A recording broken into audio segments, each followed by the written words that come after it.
in your head and actually start thinking in your target language. Whoa, sorry guys, that was a little bit intense. But it's true. You should stop translating in your head and start thinking in that language. I know it can be very difficult, but it can help you become fluent and start speaking like a native. How?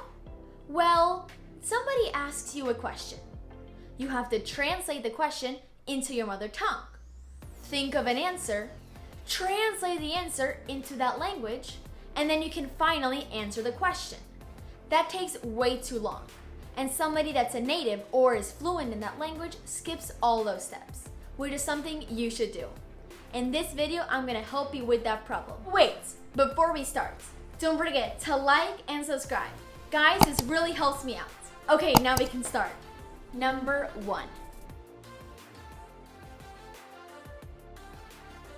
Don't start translating in the first place. If you are just now starting to learn that language and you are a beginner, don't learn by translating. Instead, learn like a baby would. A baby doesn't learn by translating because they have nothing to translate it to. Instead, they learn by listening, observing, and experiencing. And you can do the exact same. But if you have already started to learn by translating, there's no need to panic. Just stop learning that way and start learning like a baby. For example, if you're learning English and you're learning the word book and you already speak Spanish, when you think of book, you shouldn't think of libro. Instead, you should think of the physical book. Number 2.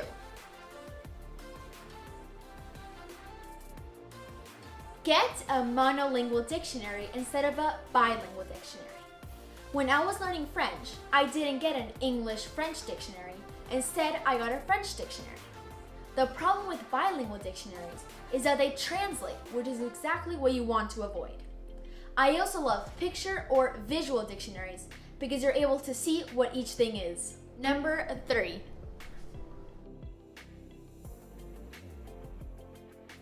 Start with small daily activities. You can't go from translating in your head to thinking in your target language. It all takes time. But you should do small activities daily to get there sooner. For example, you can change the language of your phone. That way, whenever you pick up your phone, you're learning new words. And I know you pick up your phone very often. Or labeling things around your house. I did this when I was learning French. I would write on a sticky note the definition of chair in French. That way, whenever I would sit on it, I would read it out loud. You can also do this mentally. For example, if you take the bus every single day to go to school, during that bus ride, you can think of the definitions of everything you see, like voiture, supermarché, arbre, personne, etc. Number 4.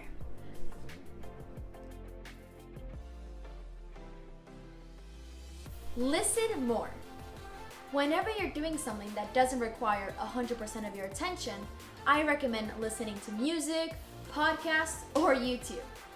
I know that a lot of people say this, but it is super easy and it doesn't require a lot of effort. And it actually can be fun. When you come back from school, instead of studying 20 new words, just watch a movie. I'm pretty sure you will learn just as much. And it will help you familiarize yourself with the language and you will start to pick up their accent. Number 5.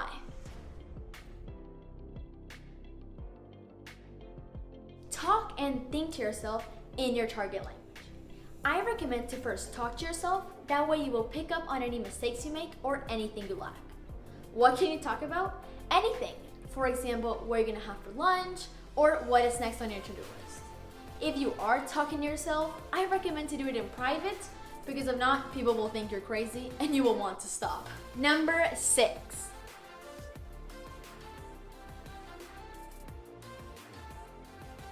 Whenever you talk to someone in your target language, don't use any help. Don't let yourself use Google, dictionaries, your notes, nothing. That way, you are forced to think and talk in that language. Number 7.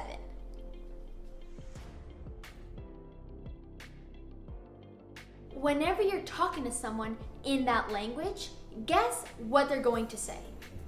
That way, you are pre-planning what they're gonna ask you, what you're gonna answer, and what vocabulary words you will use. That way, you create a tiny script in your head. but also be prepared to talk about something totally different. By pre-planning what you're going to say and what they're going to say back to you, you won't have to dig through your mind to find the vocabulary words you want to use. Number 8.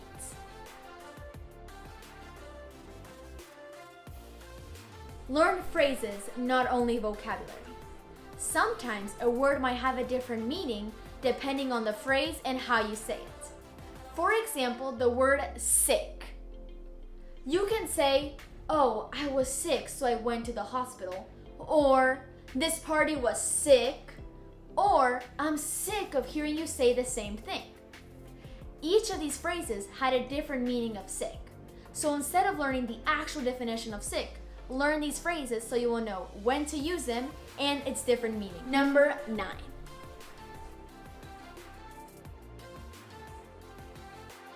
Know the answer to common questions. We all know that you're going to get asked a lot, "How are you?"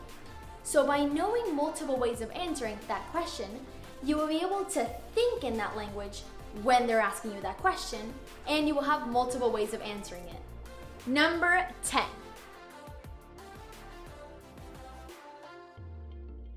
This should be part of your routine.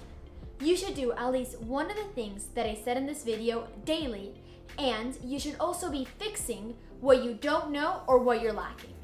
For example, when you're talking to yourself out loud and you realize you don't know a certain word or how to conjugate a certain verb, you should write it down and then learn it. Because as I said, learning and thinking in that language isn't something that happens super quickly. It takes time. And it's better to study 30 minutes a day than 4 hours in one day. Consistency, baby! Well, that's it for this video. Don't forget to like and subscribe and comment down below what is your target language. Bye!